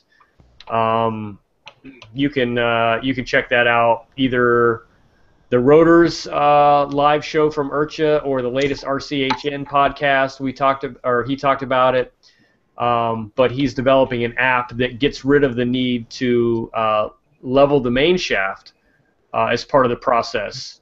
You basically just plug in the values from your heli on whatever table it's at, as long as it's stable, and it will calculate the main shaft in 3D space, and do all the back-end conversions to tell you, hey, if you're looking for 12 degrees of collective, here's what you want your gauge set at, and it just tells you what the value should be. So it removes the beginning part of leveling your heli, which I think is kind of cool. Well, I can attest that it works. He did my Goblin for me, and it has never flown as well as it has since he did that adjustment for me. It's flying. And you like were a actually dream. the first actual setup test. He started that app development on the airplane ride over, because he wanted to have it done for releasing at IRCHA. And as far as I know, yours is the first actual heli that he tested the app on. He knew it worked because he's smart guy, but yours was the first one to confirm. Yeah. Okay, yeah, this is actually going to work. So. Well, it does work, and I can't wait for him to get the iPhone version going so that I can buy it. Yeah, you and me both. I can. It's only going to be about $10. All right, so That was my finance minister. good. We have to have them. Thank her for her support and keeping you in a house. Yeah, because like you, I'd be under the bridge without her. Yep. Actually, my wife and I refer to it as the bridge conversation. Anytime I ask for something unreasonable, she says, "You remember that bridge conversation we had?" And takes me back to reality. Mm-hmm. So one of the interesting techniques that I learned, I actually learned it and I haven't explored it yet. I haven't used it, but I was talking with Bobby Barr about Icon and training CJ, and they actually put on an Icon seminar with Heli Direct. Pretty sure it was Heli Direct. If I messed up who that was with, I apologize. But and I missed the seminar, but he was talking about setting up the heli so that on your master slave or master trainer, right, student trainer sort of a thing, with buddy boxing on your trainer radio, having self-level enabled by default on that radio, and then your student, in this case CJ, flying on the buddy box, he's got full unself-leveled controls, basically. And then the thought being is that if I ever took control away from him, when I release the switch, the very first thing that the heli does is self-level, and then I take control from there. It was something I had never really considered before about how to use it. We talked about using it for training as far as just leaving it in self-level mode and letting him learn to hover in self-level, but I never really considered using it as a buddy box way of regaining control and me not having to be good enough to get it out of whatever orientation it's in. It just automatically does that, and then I take over. So I thought that was kind of neat. Anybody ever see anything like that before, or do anything like that? No. No. I've only flown on a buddy box once or twice, and the guy that was the instructor was very quick to take the helicopter back from me if it looked like I might be getting myself in trouble. Yeah, that's the key, right? Is it's helpful. Like I've been told that like flying with Todd Bennett, buddy boxing with somebody like that it really helps you grow because there's nothing you can do that he can't undo, basically. The problem with CJ and I is I'm not, as proficient of a pilot, so I'm training him, but I have a limited skill level, so I have to make sure that I don't make it worse. So that's where I think this would really come in handy, is it would allow me to cheat a little bit as an instructor. And pretty soon CJ will be the instructor and I'll be the student.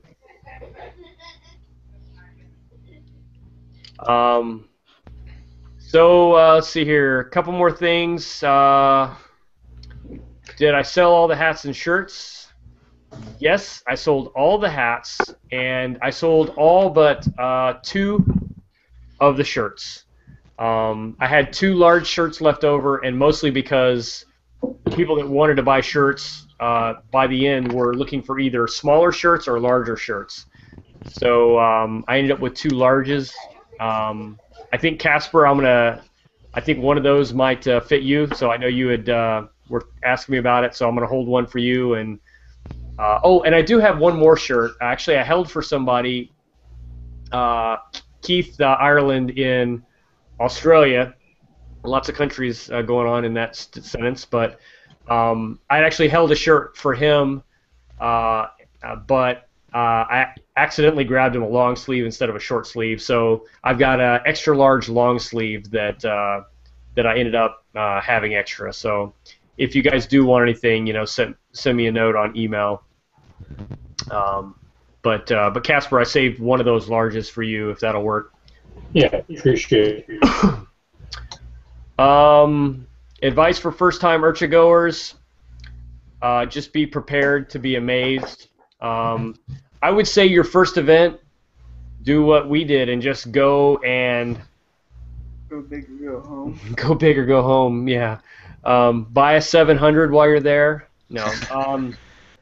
I think just don't have any expectations and just go experience it. And then the second time, I think we're gonna try and figure out what to do next, right? Like I didn't bother with camping the first time because I didn't know how that was gonna work. Now that I know how that works, I may camp the second time. But it was kind of nice just to have a hotel room. I didn't have to worry about logistics. I knew I had a place to go take a shower and get some sleep. Little things like that. I will say, even though I did the calendar for the event and kept track, even personally, of all the things going on, there was so much going on, I didn't even get to see all of it.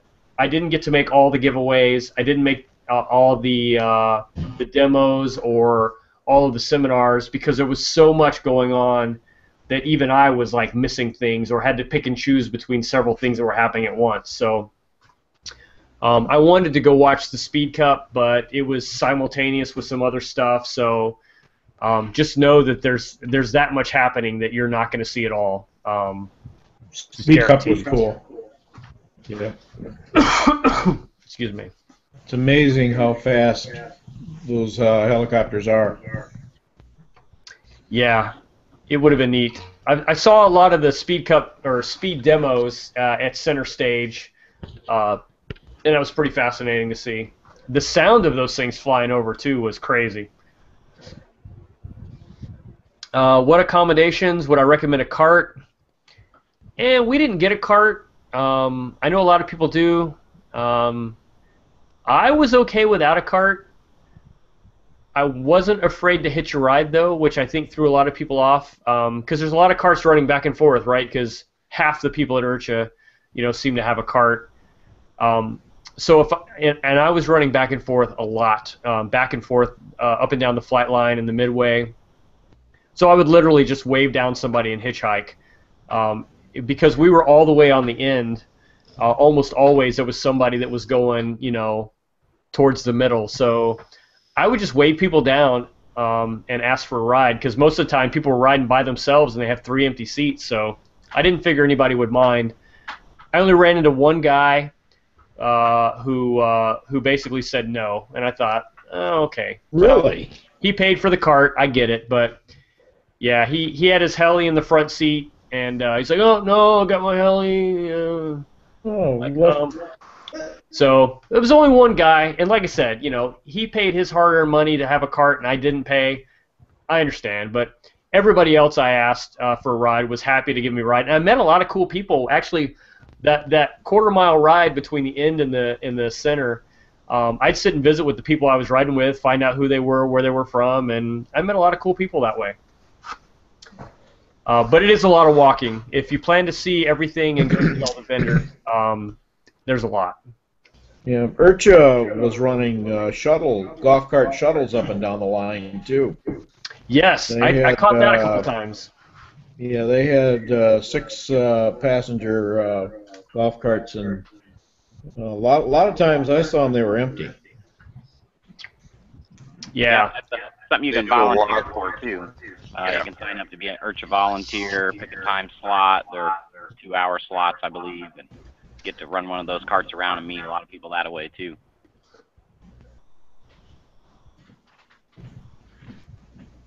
Sorry, I'm trying not to cough into the mic here.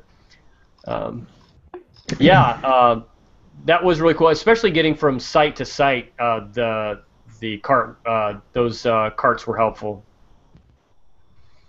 Yes, because it's a long walk from Site 4 to Site 3. Yeah, I don't even did you. I don't even know if it's walk. I didn't try and walk it, but It's easier to walk if you're walking from the east side to the south.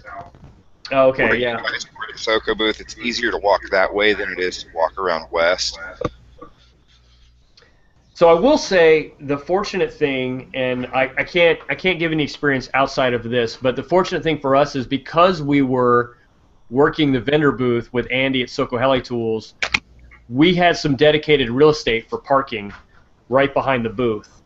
So Andy and I could park there and feel reasonably sure that if I left and drove over to Site 3, I wasn't going to like not have a place to park anymore, which come Saturday is a pretty big deal.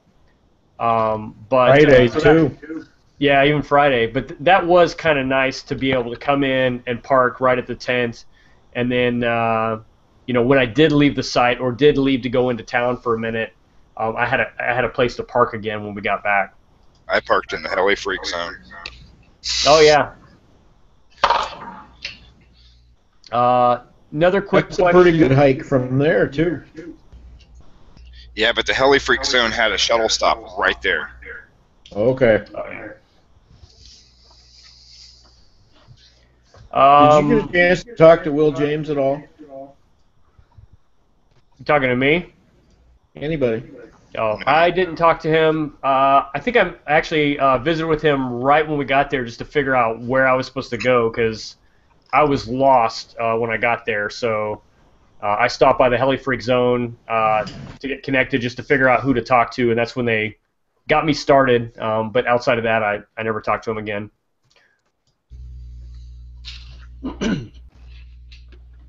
One thing that I thought was kind of cool was at night, things calmed down at a reasonable hour. There wasn't a lot of hooting and hollering going on all night long, at least down by me.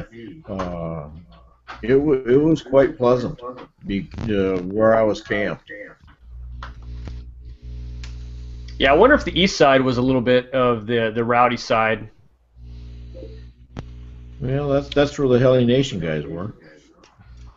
Yeah, the swarm guys, all that stuff was kind of down at that end. So, yep. By the way, they know how to throw a shindig with great food too. I thought that the Saturday night feed bag was pretty good too. That steak was delicious.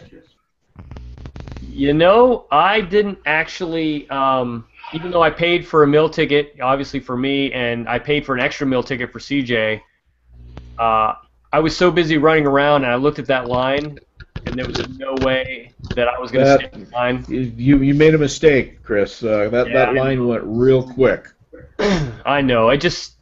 We just got some food from a vendor, and I kept thinking I'm going to go back and use my meal ticket and actually get a real meal, but the night went by so fast I just lost it. Yeah. So. Yeah, it was good. There's a question about multi-rotors. There was quite a bit of multi-rotor presence, and oddly enough, it was the KDS folks. KDS was really promoting their multi-rotors. They had some Y6s and some hexes and some quads. They were doing the pylon that race racing that they competition. did was cool. Yeah. They were pretty explicit. Sky Hero is what it's called. Yeah, the Hero, Sky Hero. Is that Yeah, Sky Hero. I think. Yeah, that was neat. Those things sound like Formula One racers. Yeah, that's pretty cool. But there were some pretty explicit instructions at the pilots meeting about multi-rotor use, and to summarize, you can fly multi-rotors all you want as long as you do it at a flight box just like any other heli pilot. So Yep. they were welcome at the event, but they weren't free for all, and absolutely zero FPV permitted, except for the people who were licensed, commissioned, or whatever to do the videography for the event. There were some people who had that authorization, and you weren't allowed to fly like over the midway or over the people or anything like that. They were, basically, fly it like you want to fly a heli. Outside of that, Yeah. like a heli. Basically, common sense rules. Yeah. Exactly. There wasn't any representation from Taro or Robird, although I talked to Dave, and he's fully intending on taking Taro out there. He and his, the Taro line, but also his own line, Alpha RC. So my expectation is next year at IRCHA you'll probably see some Taro representation out there, but nothing out there this year. No Robird. Matter of fact, I think I became Robird tech support. I had a guy come because I had all my 3 helis were out there on the Soko Heli Tools table. Somebody recognized the Robird, and we got into a discussion. He brought his heli over, and we fired up the Robird software, and we're trying to do some configuration. So I think I was it for Robird support. But it was nice to be able to help a little bit. I didn't help a lot, but I helped a little bit. Oh, I also saw night flying for the first time ever. That was awesome. And that was some cool stuff. Night flying is really, really cool. In fact, the day after I got back from Saturday night, Sunday afternoon, I jumped on and bought a bunch of LEDs and some glow wire. And my next 500 is actually going to be a night flyer, and the 600 that I'm building is going to be one also. Nice. Cool. There was some very elaborate night flying setups. I guess I hadn't imagined how cool these things would be. Robert 6, that's all I got to say. Pilot 10.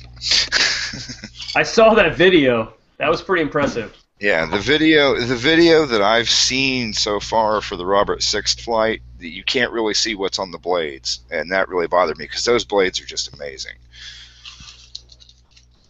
Yeah, cool stuff. I posted a picture of a goblin. Somebody had a goblin with a translucent fuselage that had the lights inside of it, so the whole thing glowed.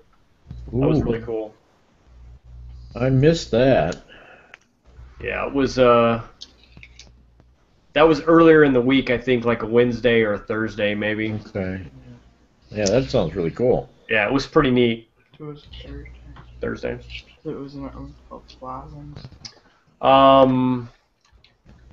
Most awesome flight I watched was all of them. The one competition was just phenomenal. Not only the flights, they're good pilots, but also the show that they put on, which was really cool. I mean, everything from, live guitar to helicopters dropped from multi-rotors to parachutes to smoke to blade stop after blade stop after blade stop to Duncan flying 2 helicopters simultaneously, although, in fairness, one of them was just, had a NOS or something put on loiter mode while he flew the other one. But either way, it was still really cool. Just all the showmanship involved in that was... I didn't realize that that's how the one competition worked, which was... I thought it was just watching somebody fly really cool, but it's all the extra stuff that really one-upped it for me. The coolest crash... I saw some pretty neat crashes, some awesome thuds. The most inspiring crash was Ryan Robertson. CJ and I were hanging out with those guys right off the get-go. We're watching him fly, and he crashed doing some practice flights. And just the character behind, how an 8-year-old responds to a crash like that was pretty impressive. Picked up the pieces, they went back, rebuilt. We're back flying in a matter of hours probably. But it was really inspiring. It was inspiring for CJ because one of the things that's kept CJ disinterested in helis is the fear of crashing and making mistakes. He sees me, crash and doesn't look like much fun. But seeing somebody like Ryan, who flies really well, crash, pick it up, fly again, I think was really inspiring. The coolest one, though, is one that I've never talked about until now, and I'm not exactly sure what happened, but I watched an Align team helicopter blow up in midair, like literally explode. Oh, did you see that? I heard it, but I didn't see it. It was so cool. We're sitting there watching them fly, and all of a sudden the helicopter just explodes in midair, and their streamers start falling. And I don't know exactly what was going on, but what I think was happening is they were practicing for something that I'm imagining something for the fireworks event or the night flying. I'm guessing they had something that they were going to drop that was going to explode and throw streamers. I don't know. I'm just making stuff up, but literally the helicopter exploded. And these fiery streamers were falling to the ground. All I know is it wasn't intentional at that moment because everybody was running around picking up pieces, baffled that their helicopter blew up. But I don't know exactly what happened. So if anybody knows, feel free to fill me in. But that was probably the coolest thing. I missed that one. It was cool. I don't even remember when it was. It was Saturday afternoon on the east side of the flight line, probably about 4 or 5 o'clock in the afternoon. Like I said, I think they were practicing for something. It was after. Was it after the one competition? Were I there? I think you were there. I don't know. You might not have been there. Who knows? Anyway, that was the coolest. And then the last question: will we be back next year? What do you think, CJ? Nah, it's boring. It's boring and expensive. We're not going. Yeah, CJ is going to go back. He's going to be a sponsored pilot next year. So that's the goal. You'll see him flying next year. You may not see me flying, but you'll see him flying. So we do have somebody else join who brought us into their heli build. Steve. How's it going, man? I love putting people on the spot. I was muted. It's going well. Mid-build. Nice. So I'm deep in parts. That's cool. What are you building? Is that a T-Rex 450? Nope, Turo 450. Oh, okay. So there's a lot of upgraded parts. Awesome. Lots of those helis flying around. That's a great little starter. I like it. Yeah. I posted on your post about it, all the parts and pieces. And yeah, you keeping went up all to date out. on it on there. Yeah, I tend to do that. Cool, man. Well, it's good seeing you. I just saw you pop in after we got started, so I figured I'd say hi to you. When you were there, were there any close calls? Of what kind? Well, of helis getting to people. Not helis to people. I didn't see any close calls of helis to people. I saw lots of close calls of helis to helis. But I didn't see anything. Maybe somebody else that was there can chime in, but I didn't see anything that seemed like it might have been to the level of an accident's going to happen sort of a thing. Yeah. I saw one when Bert Kammerer was flying the Saab demonstration on Saturday, At about the same time, the real Huey came in, and the combination of the real Huey being there, Bert flying one of the speed goblins, and the guy in the box next to center stage flying when he shouldn't have been flying, Bert got real close to that guy. And I Yeah, mean there was real close. I thought we were going to have one right there. And that speed that Bert was flying was moving, let me tell you.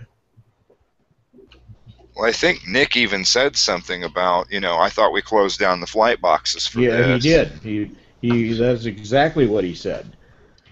Yeah, I did notice that. I didn't see that close call, but I do know what flight you're talking about, because when the Huey flew by, I got a sense like he was going to come by closer down the flight line, but then you had those guys that were flying the RC helis still with the full scale on out in the flying area, and I think that they literally took a left turn and flew the far side instead of a right turn and flew the close side because of that.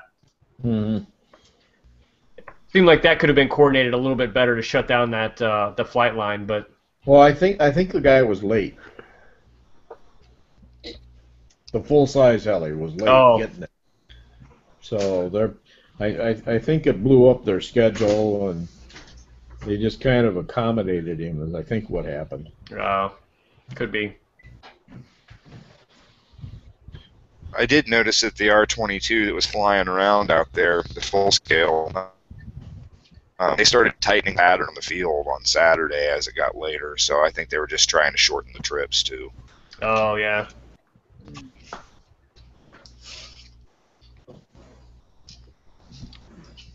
All right, what else anybody's got? We've got just a few more minutes left, and we'll wrap this thing up for the night. It's past evening time. Was there any helis with buddy kits? With what? Buddy kits like Hughes and I don't know. Oh, scale? Oh yeah, lots of scale. Oh yeah. Okay. Yeah, Roger will tell you all about that. Yeah, the scale helicopters this year were beautiful. There was a couple of turbine scale helicopters. Nice. An EC-135 with a Fenstrom tail on it, just absolutely stunning. I saw these helicopters fly over at the Nats site mostly, and there was the EC-135. There was a Bell 47G that was just magnificent. You know, it was a big Vario machine, and it was gorgeous. And it was an electric helicopter, and he had a sound system on it. And when he started that thing up, I'm standing there watching. I'm going, holy shit! This sounds like a real live. I mean, honest to God, Bell 47.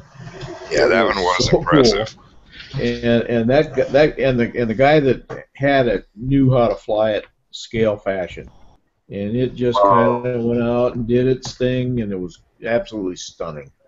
Beautiful. He actually had two of them, and I only saw the one fly. And he also had one of those big sky cranes that unfortunately crashed. Didn't hurt it too bad, but he did crash it. Oh, bummer. And there were several Bell 222s. There was a tow Defender that was just off the chart with bells and whistles. All the rockets and the FLIR, the forward-looking infrared system that actually moved. Wow. You know, he had a servo. He could pan and tilt it. You know, if you're a scale guy, getting there for the Nats, and then all those helicopters were also set up over by the Heli Freak area. They had their own little scale area, and you got to get up close and personal with them over there too. And they were doing some flying, but I think I would like to see them do some more. And then I stumbled into the actual Vario booth, and that could separate you from your money in a hurry. Let me tell you. Oh yeah, of course. And then I also saw the new Goblin IRCHA that Bert is flying and bringing out later this fall. It's for the F3C and FAI competition, and boy, that's a pretty helicopter too. You know, a lot of guys I overheard saying, "Oh, it's ugly because it's really a full body," but you know that's what a F3C helicopter used to look like before all the pod and booms came along, and they're also bringing out a 3-blade head for it. And does that sound neat when it's flying? Oh yeah. I was real impressed by that, and it flies very, very well. Of course, Bert was flying it, so it probably will fly well. But it did sound good. It sounded great, didn't it? Yes, it did. That 3-blade head, and just it was quiet for a machine too. That was the thing that got me. It was really quiet until it really started booking. And then, wow. Well, with the 3-blade head, you can run a little bit lower head speed because you got that extra blade hanging out there and getting the performance that way. You know, you don't really need to crank it up as high as a 2-blade head goes. But it sounded really neat. Okay, cool to know. Yep. And I think my favorite maneuver of the event was the McDougal, where they take that was cool. They take the helicopter up until it's just a dot, and kind of shut down power and let it come straight down. And then when they get down close to the ground, they level it off and pour the power to it, and it overspeeds the blades, and they just kind of go snap. And she stops right there, and then off it goes again. The big overspeeds and tail slides were the big moves this year. Yeah, I was going to say the same thing. I think that was pretty heavily hyped in all the demos. Yep. The overspeeds, that they were cool. All right. Anybody else got any final thoughts? Can't wait to go back. See you next year. Yeah, I'll be there next year. I think we're going to have to plan this now as an annual event. It's kind of hard to go once and not try and go back again. So you know what would be cool is if we get us all there. Yeah. And have a heli hangout get together. There we go. Do a live heli hangout with the RC Heli Nation guys. Oh, that'd be cool. Yeah. Actually, to be fair, I was planning originally on doing a heli hangout that Friday from the event, but then when I ended up connecting with the Rotors guys for their thing, I decided I would just do that instead. But we know the technology works because that's all the Rotor Show is basically, is a glorified, more professional hangout. So. Yeah, we're going to have to work on aid to get him to do a business trip for the Rotor Show and come to IRCHA next year. Yeah, I think with enough planning and coercion, he can make it happen. Yep. So, take his show on the road. All right, guys. Well, I'm going to wrap it up. I appreciate all of the time as usual. Thanks everyone for. Everything. Thanks everyone that we met at IRCHA, all the inspiration, all the amazing flights. It's just been really cool. Yeah. Here, this hat's the one you want. You won someday. Anyway, I guess until the next one, we'll catch you later. So everybody have a great week or two. Thanks, guys. See you guys. Thanks. Have a good one, guys.